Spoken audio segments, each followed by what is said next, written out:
अच्छा भैया, हम व्यास मुकेश सिंह रवा सबके घर परिवार के लड़का आप सबके कोटि कोटि बार चरण बंदन करतानी।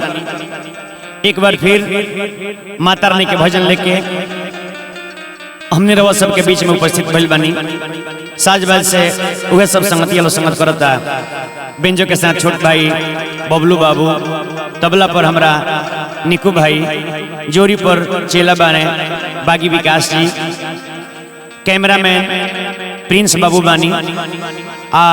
ये जो रिकॉर्डिंग होता जगदम्बा स्टूडियो चारी बाजार ऋतुराज बाबू के सानिध्य में। एगो लड़का यही नवरात्र में नीम के गाछ के नीचे चादर बिछवले बा, साफ सफाई कैले बा। तो संगतिया ओकर पूछे तैयारी का करता रहो, तो लड़का अपना यार के समझावता कैसे।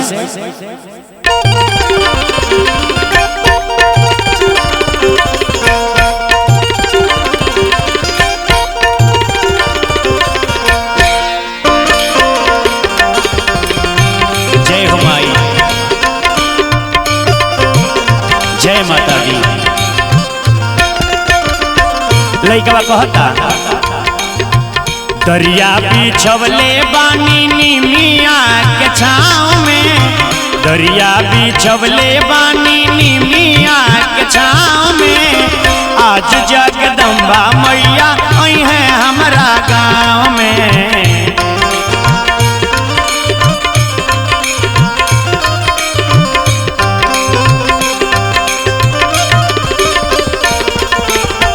दरिया बिछवले बानी निमिया के छाँव में। आज जगदम्बा मैया आई है हमारा गाँव में।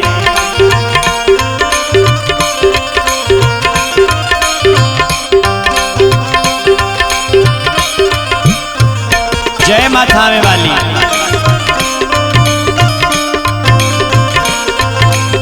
जय नक्को भवानी।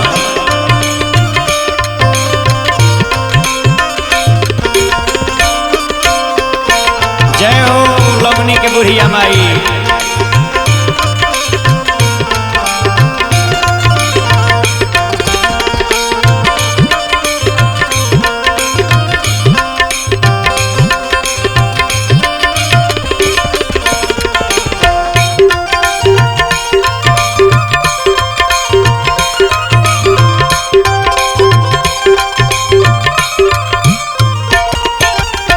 लइकवा कहता इतने नहीं यार,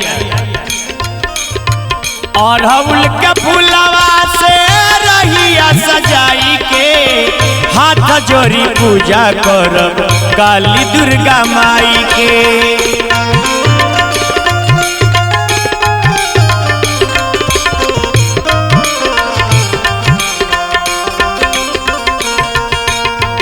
अड़हुल के फूलवा से रहिया सजाई के। हाथ जोड़ी पूजा करब काली दुर्गा माई के। इतने ना और का, मथवा पर हाथ धरी झुकल बानी पाँव में। मथवा पर हाथ धरी झुकल बानी पाँव में। आज जगदम्बा मैया आई है हमारा गाँव में।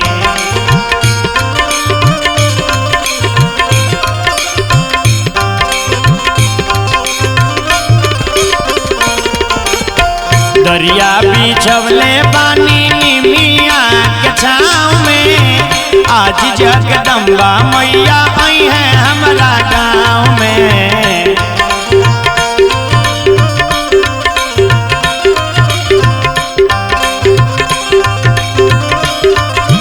जय हो माई,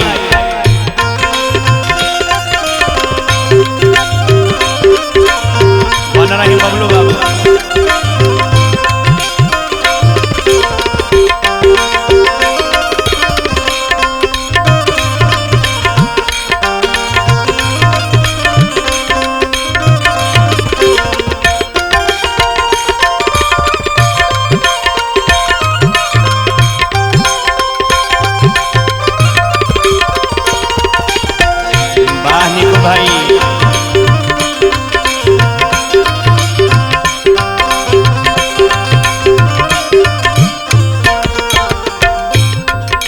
लड़का आखिर में कहता कि हमरा कुछ के लूर ना हो।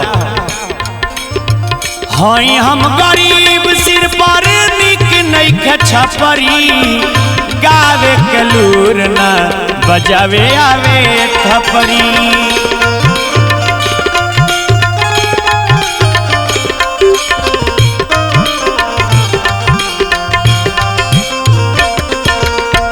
हई हम गरीब सिर पर निक नहीं छपरी, गावे के लूर ना बजावे आवे थपरी। इतने ना एहू में नैया फसले बा गुलाम में, एहू में मुकेश के नैया फसले बा गुलाम में। आज जगदम्बा मैया आई है हमारा गाँव में।